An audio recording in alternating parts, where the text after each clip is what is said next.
In this video, we will show you how to apply 3D effects to satin objects.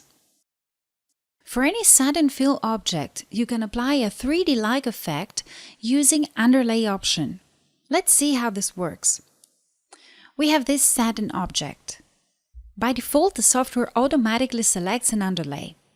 In this case, it has applied single underlay. Enable the underlay option and click on the underlay icon to see the available options. You will find some special underlay types called 3D and a number. When applying any of these underlay types, you get a 3D-like effect of the object. Let's start with number 1. Let's start slow redraw to see the stitching with the new underlay. Notice that one layer was added to the center of the satin.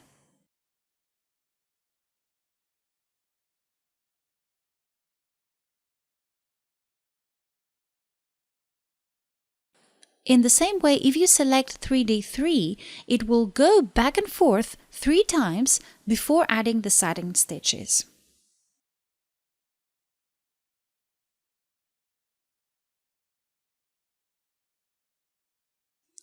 So, in order to create a 3D effect, you select an underlay that builds up under your stitches to practically make them look raised.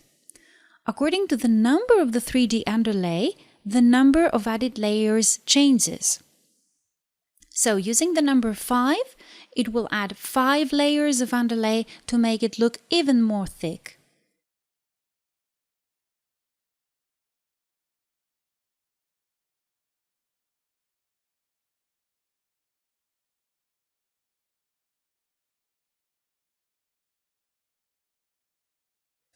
Always have in mind that you probably need to change the height of the foot of your machine according to the final thickness of the embroidery. You don't want the foot to get stuck while stitching up. Also, have in mind that as satin stitches get wider, you may need to change the tension of the thread as well and make a test to make sure that stitches won't break or won't get caught on the foot. Generally, it is a good practice to test 3D underlays beforehand so that you can really see how thick they get.